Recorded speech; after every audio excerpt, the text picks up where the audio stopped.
Welcome to the WOW Conversation, where human being and human doing converge, reshaping the world of leadership, culture, and performance.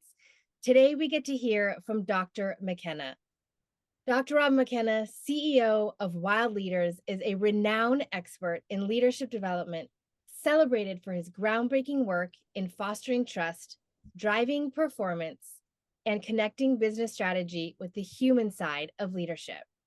Ranked among the top 30 most influential IO psychologists alive today, Dr. McKenna has over 2 decades of research and practical experience that position him as a thought leader in crafting sustainable, people-centered organizations. His innovative methods bridge the divide between strategic business goals and the emotional and relational needs of leaders, teams, and individuals, creating thriving cultures that deliver results. In this episode, Dr. McKenna is going to dive deep into something that is impacting all of us every day in our close relationships, in our teams, in ourselves, and in our organizations. Nature versus nurture, personality, change, and trust. What does the question of nature versus nurture have to do with our ability to trust each other and to become trustworthy? So much. Trust is defined as your belief in my integrity, my ability, my reliability, my strength. And then I'll tell you the truth when any of those things are missing or I may need help. In other words, trust is our belief in one another. It's our belief in whether or not we will do what we're saying we're going to do and have each other's best interests in mind as we do that.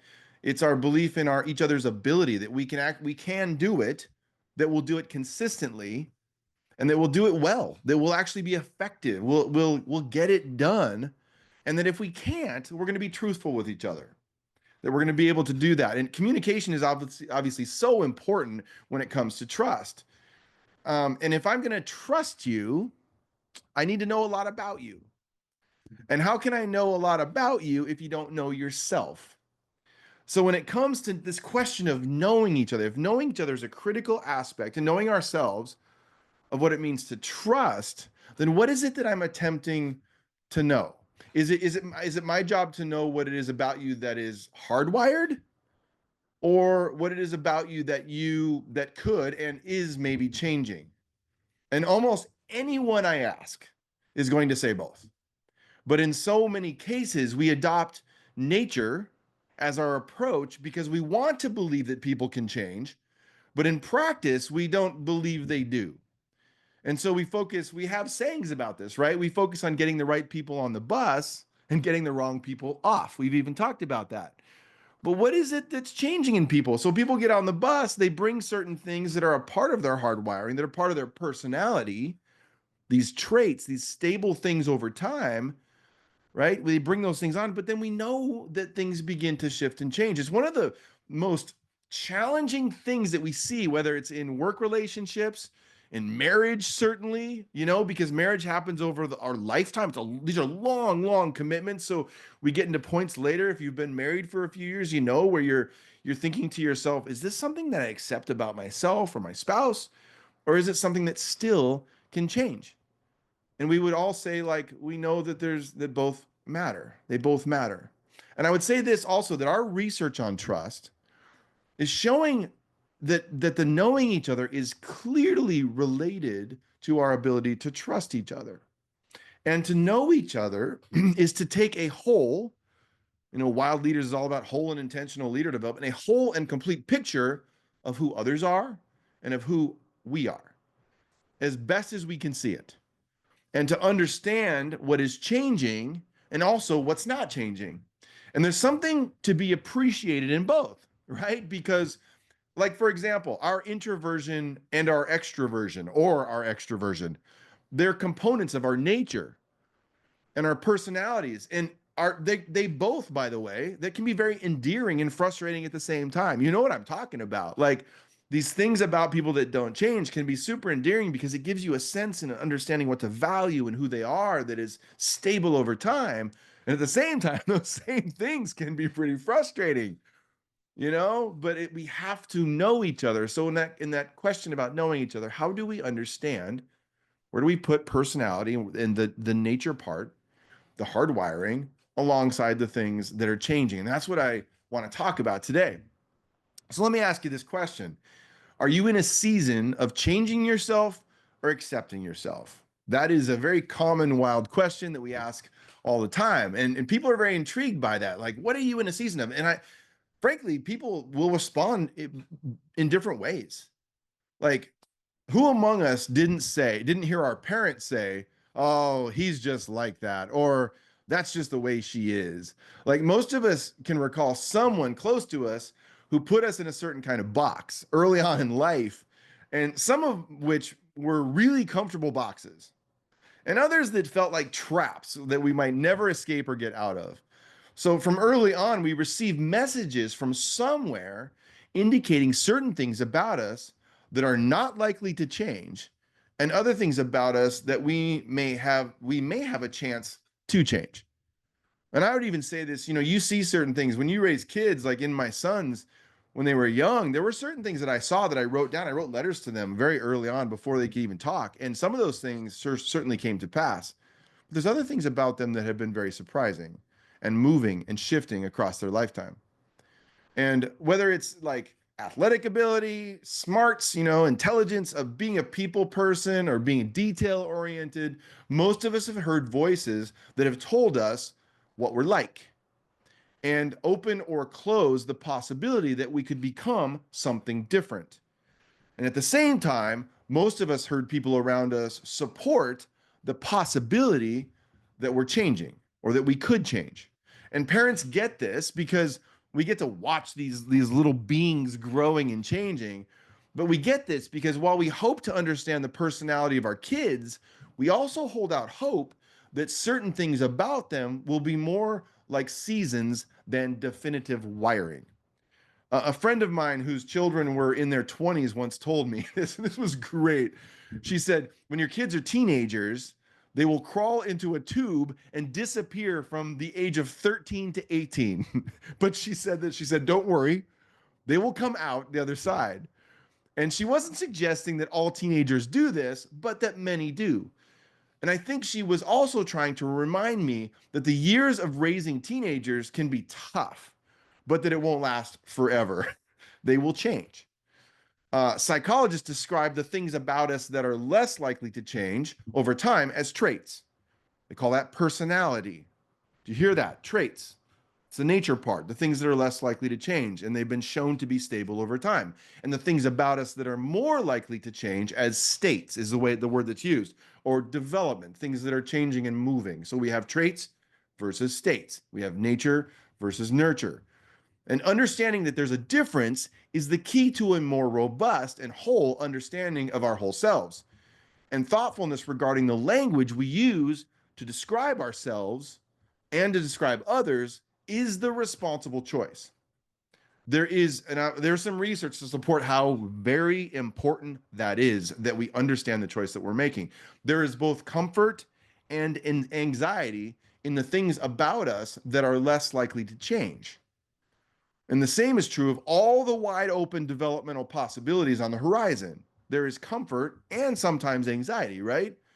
The things that won't change comfort us because they provide stability, predictability, and a map of ourselves that has consistency and sameness.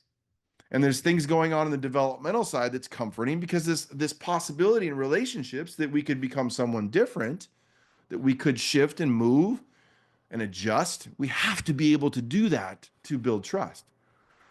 So let's go a little deeper. So personality and traits get challenging for us when the box they put us in feels less attractive. Our personality gets tough for others when others need us to change, but feel little hope that we're going to. In other words, if we don't like the map, we can feel like a rat in a maze without the possibility of creating new pathways into new realities. And the problem with development is ironically similar. By its very nature, change is not only a catalyst for possibility and hope, but also a recipe. Let me say this again. By its very nature, Change is not only a catalyst for possibility and hope, but also a recipe for increased anxiety and pressure that can cause us to run when we don't want to run, to shut down when others need us to be present, and change when others, and to avoid change when others need us to change. Change is not all bad, but to pretend that it's always a walk in the park would be to disguise its reality and miss what most of us experience. That's the whole story. Change is tough for us. We have to face that head on. Development is hard. It is. It takes hard conversations. It takes hard conversations, things going on in our thinking about ourselves. Accepting ourselves or changing ourselves highlights the fundamental tension between who it is we are and who it is we can become. Accepting others or expecting others to change also highlights the fundamental tension between who we expect others to be and who it is we hope they might become. It's fundamentally a question about whether we are born this way or become this way. And the whole reality is that it's both. Building trust in your business starts with being able to measure it so that you can create a pathway for change. Our Wild Trust Index measures the drivers of trust at the personal, team, and organizational levels. We are building the largest database on the drivers of trust inside of organizations. This survey will inform growth imperatives and the necessary organizational change needed to fuel that growth. For more information, visit wildleaders.org, click on the Wild Trust platform, and get started with the Wild Trust Index today. So let me ask you this question. Do you believe that leaders are born or made? That's the test question. An executive asked me, and one of my PhD students a few years ago, and it's a good one. It's a doozy, right? We had spent the last year evaluating a program designed to develop emerging leaders in their 20s and prepare them for their first big job after this internship. We were presenting data that we had collected from these leaders over the last year. And that was the most important question this executive wanted answered. Lots of things flashed through my mind. What's he asking? What's the motive there? What's his best right answer? Does he care about what the research says? Does he have a hidden agenda that I may or may not understand? And like any good professor and consultant who's sitting in the room with one of his PhD students, I asked my student, what's the answer? And after a brilliant liturgy regarding the mountain of research on the question and the percentage of variance predicting the power of personality. And by the way, that PhD student is Roble Kurz, who's now out doing amazing things in the world. So after that brilliant liturgy of all of those things that were going on and the research behind it, all of that, the executive paused and said, I believe they're made. At least in the moment, this guy didn't really care about evidence that supported or contradicted his working theory about the influence of genes or context on leaders, like basically wiring or environment. What he really wanted to say was that he believes we have the power to change people. Whether or not he would apply that same assumption to himself was another question, but it was clear that his working assumption was that people could change. Are people born the way they are, or do they become the way they are? You don't have to be an executive, a professor, a consultant, or a PhD student to ask that question. Parents ask this question every day. Teachers, coaches, recruiters, biologists, managers, people in the medical profession, everyone is asking this question. Are people born this way or are they made this way? Are leaders born or made? Or stated another way, should we accept people the way they are or expect them to change? So let's talk a little bit about the power of personality. It's fun listening to parents of children with certain picadillos, those silly parts of themselves that make them unique. And when our kids have funny things about their personalities that sometimes get in their way or in our way, we love to make comments like, oh, it's so cute how she's just a little absent-minded, or he's a neat freak. You should see his bedroom. And imagine what those same kids are going to be like when they get married. when some other poor human being will have to deal with the cute idiosyncrasies of our children, including their perfectionism, their messiness, or their fear of being alone. There's something comforting about putting a person into a category because it explains something that we would love to be a little different, but we're working to accept. We love categories that stick and tests that tell us who we are because they give us a way to make sense out of behaviors and ways of showing up in our world that started when we were young and might just stick around for the rest of our lives that now we're all dealing with in our teams together as we work in our organizations. And imagine that a psychologist does a test on your child and presents you with a graph of their personality. If you knew that certain personality traits predicted whether or not your child would be a leader, and you had the power to change those dimensions, would you do it? What if you could create a 90% chance that your child could be a better athlete? Or if increasing conscientiousness would predict whether your child would emerge as a leader, be a great team member, but not whether your child would be effective as a leader. They would predict whether they would emerge, but not be effective necessarily. Would you roll it back to help them get the job, or would you change it to help them be effective when they get there? It's easy to start by thinking about our children because it's so personal, but these same questions are just as relevant to everyone we live and work with. Do we accept them or believe they can change? Are we more likely to accept personality traits in ourselves and change them in others, especially in others we wish would change? All the questions surrounding personality and genetic traits are likely to only get more complex and confusing as we move into an age where genetic engineering becomes real.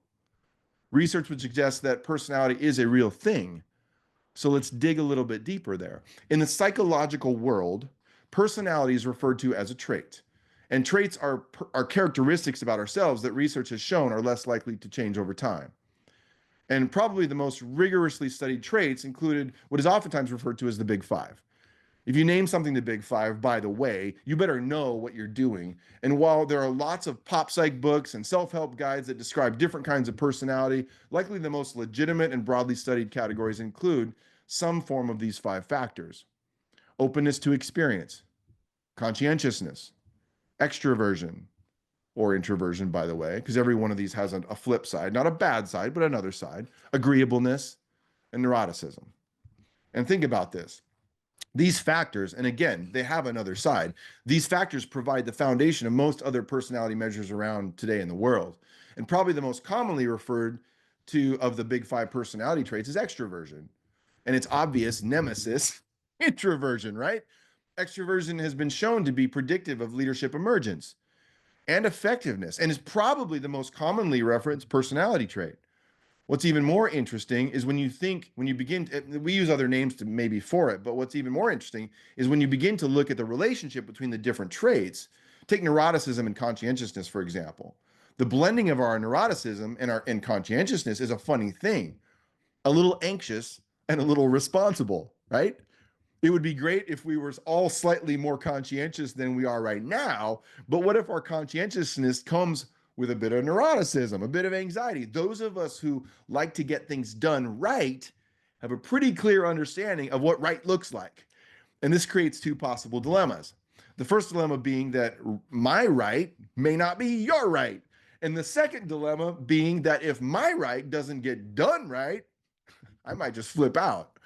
And the point is this: the point is that being energized by interactions with other people, extroversion, being adaptable to new situations, that's openness to experience, being a relatively agreeable person, agreeableness, understanding our vulnerability to stress, that's neuroticism, and getting things done on time and well, conscientiousness, are relatively stable traits over our lifetime, whether you rate on those sides or the other side of those things. And the interactions between each of the traits and between each trait and our learning is where we as people get really interesting. And by the way, a whole story would be a bit more complex. And to even begin considering what it means to move toward a more whole perspective on our lives, our work, and our impact on others, we have to start with our assumptions about the things that experience and life are altering every day and the things that will be less susceptible to the bumps and the benefits of our environment. Personality is important, but thoughtfulness about the things that may or may not change in others and ourselves is equally important. We know enough about the power of mindsets that even our language can either motivate change or make people feel stuck, put in a box. And a better approach to personality would be to thoughtfully walk the line between who we are and who we might become. And so here's some more on this. The tension between personality and development, or born versus made, or nature versus nurture, comes up constantly. I can't tell you how many times people have approached me and asked if I'm familiar with some assessment or a book describing personality that has become popularized in culture.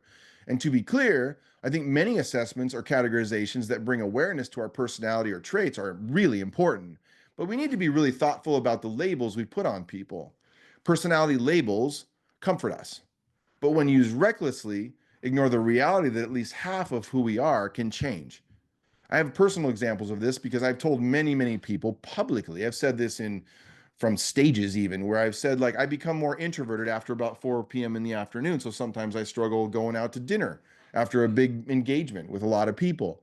And so it's made people that then get to know me closer say like, I know you don't like to go to dinner. And I'm like, there's more of a story there. I do like to go to dinner, by the way. I like to eat and I like to eat with people, but it's certain kinds of people. And so there is an environmental story even related to my introversion or extroversion. And if you aren't familiar with the research and thinking about mindsets, you should take a look. And I think many of you are, but Carol Dweck published research starting back in 1986 that's still producing significant waves today regarding how we think about ourselves, how we speak to one another, and the impact on what we will choose to do. And her findings suggest that one of the most powerful predictors of behavior and performance is whether or not we perceive certain things as fixed or able to change. What's even more interesting and equally provocative is that the way we speak to others and whether we use language that supports a feeling of being fixed or potentially changing can make all the difference. In other words, to some degree, we have the power to influence a person's agency about their future simply by how we talk to them. And if you're feeling like I'm asking you to embrace the reality that some things are more fixed and other things are more likely to change, and that we have a responsibility to those around us for how we think about their possibilities and personalities, you are absolutely right. It's the combination of who we are and who we might become that's a more whole perspective on each of us. And as we think about responsibility, if we think responsibly about developing whole leaders and whole people and building whole trust, being aware of each is so important. But the great news is this. The great news is that we are each a wonderful combination of who we are and who we can become. Understanding our personality and the parts of us that are not likely to change is powerful. And when we and others begin to understand those parts of ourselves that are more fixed, we can begin to adapt to one another in ways that help everyone. It's why with our wild profile, it's an unbelievable snapshot of the wholeness of who you are, including both developmental factors and personality.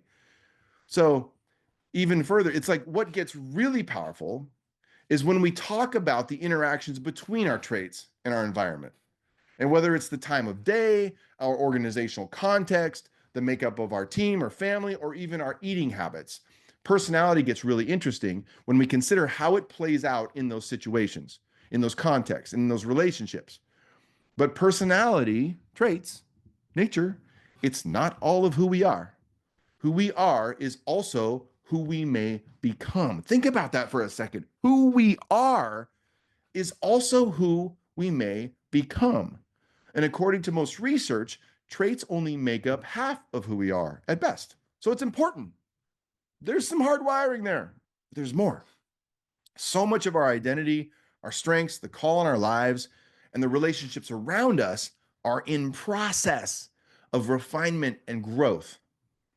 Let that sink in for yourself, for your team members, that you have these things that are stable and not changing, and you have these things that are development. It's probably about a 50-50 proposition if we're honest about it. And it offers hope and possibility on both sides. If we begin to know one another, as I said at the beginning, then we will begin to trust one another. And we have to have a whole perspective on this and responsibly walk toward this nature versus nurture question. While part of us is fixed, The other part of us is up for grabs. And we get to play an active role in who we will become and who others will become and how we will best serve the needs of those around us. So I just want to finish. Just a few questions you could ask yourself, or maybe you want to ask at the dinner table or your next team meeting. Here's a few questions to finish this up. Do you believe people are who they are or who they can become? I think it's important to really unpack that. Another question, if you believe others could change, how would that impact your trust in them? Good golly, that could create an unbelievable and honest conversation. If you believe others could change, how would that impact your trust in them? If you believe personality and learning are important, how would that impact how you see yourself and how you see others? And then finally, this is the one that I love that I started things off with. Are you in a season where you need to accept yourself or change yourself? Thank you for listening to this Wild Conversation podcast. For more information, visit wildleaders.org, click on the Wild Trust platform, and get started with the Wild Trust Index today.